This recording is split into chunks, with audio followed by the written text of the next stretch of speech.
in the offense out there today. Is that something you guys have seen from him throughout the spring? Yeah, Ty has definitely made a lot of strides during this spring. He's been a lot more confident in the way he's performing. And Ty's one of my best friends just in the world. Ty was a big part of the reason why I came to Alabama. So to see him doing well, that really just makes me happy. And it's another example of proof. Like if you work hard and you continue to stay the course, good things are going to happen for you. And Ty's just gotten so much better over this spring. Seeing what Jam did, I mean, in the long run, he had a nice run on the first drive. Like, what have you seen from him this spring that's impressed you? Same thing. I can say the same thing I just said about Ty about Jam. Jam, Ty, and I, and Jack Porter, he actually transferred, but we were super close our freshman year. We just stayed there. So Jam, he's shown what he can do multiple times. So him just having a great day today is just nothing new. Nothing new. Jam has been doing this, and every time he gets an opportunity, from our freshman year to now, he's taking advantage of it.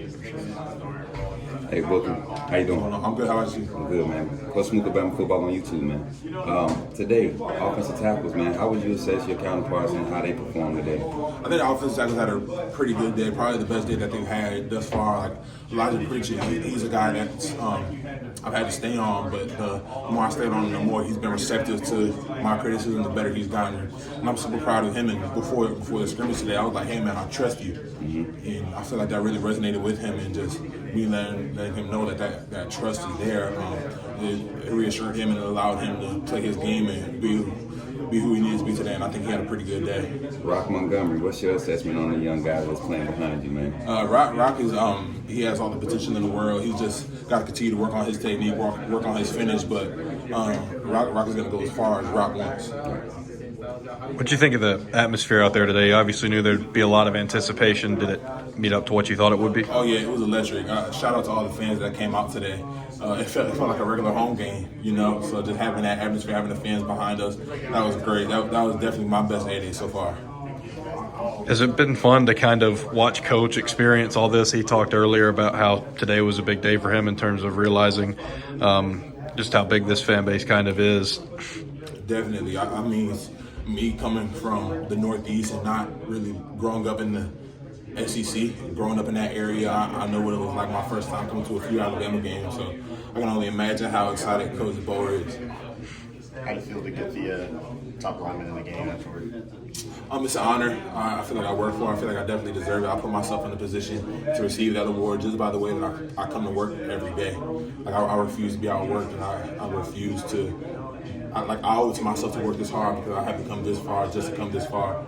Now, that's a great award, but I'm going to get maybe more team awards this year, individual awards. So it's great to be recognized by my coaches as a top offensive lineman, but I'm working to be recognized as the top offensive lineman in the entire country, and then be recognized as the best team in the entire country. So a lot more goals ahead.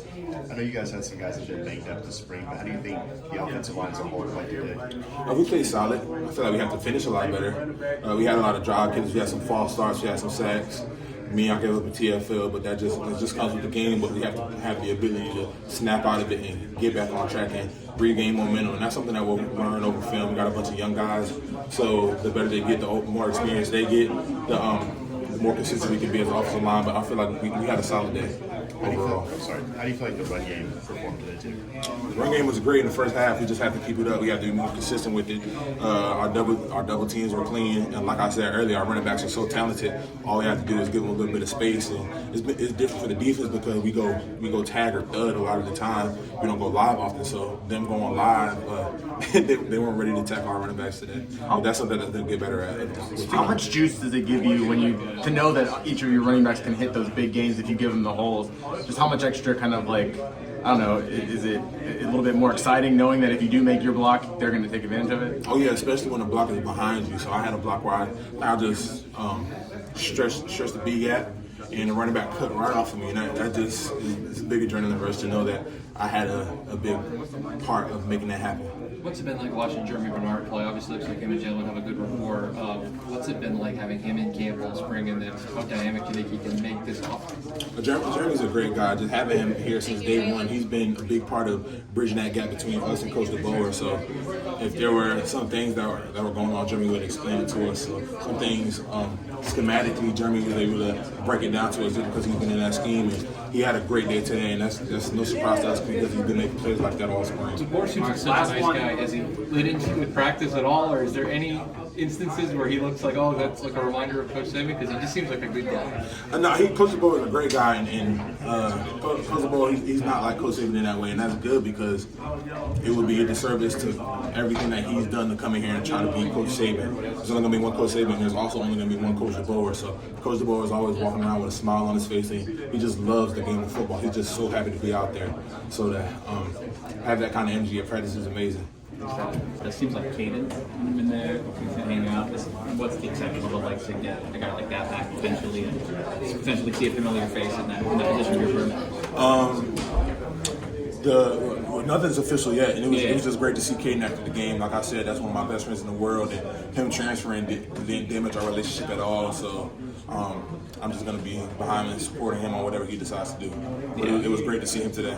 And on the offensive line overall, just seeing guys bounce around, get to new positions, how do you think that group kind of progressed all spring and kind of wrapping it up today? The best ability is availability. So the more spots you're able to play on the offensive line, the better you'll be, and the more you learn. So my freshman year, I played left and right guard, so being able to see things from both sides and really diagnose the play and see it from the other guy, like I can peek over and know what the other guard is getting just because I've had reps on both sides. So I feel like they're only going to grow from playing multiple positions. And from a communication standpoint, it seems like when you guys are going to rotate different bodies in there, you have different guys kind of speaking up and talking and making sure that it's still locked down. Yeah, definitely. But the standard of communication is always high. Like we have to have a confidence in the offensive line. Like we don't care if they know what we're doing. We have to be so good to the point that we can scream our calls out. They know what's coming, and they still can't stop it just because of how good we are. So we're getting to that point to where communication is key. So the more communicative we are, the better we are. Hunter, Jalen talked a lot about his staff breeding positivity and confidence and that sort of showing up. How much has that resonated? How much has that sort of taken hold of you guys in your first spring coaching board and staff? I really love it. You know, just knowing that I appreciate like so Coach Sheridan, I was leaving tutoring one day. I was like, okay, he called me. I'm thinking he wants to talk about scheme or talk about a play I had in practice. He said, hey man, I just want to call you and let you know that I appreciate you. And that meant the world to me because just knowing that, just hearing that from anybody, but especially your coach, somebody that you look up to and that you admire, that meant the world to me. I was going to say, have you noticed anything about Coach DeBoer? Because this was a tough job. Whoever comes in behind Coach Saban, has he flinched at all in your mind and taken over this challenge? Not at all, and I feel like that's why he was the right guy for the job. I feel like whoever took this job had the heart because they knew what they were succeeding after Coach Saban. So just to be able to have the wherewithal to take this job and have the pride to do so is he had my respect off rip. Anybody who took this job will have my respect off rip. So he just continues to earn and continues to prove why he was the guy for this job. Wrap up.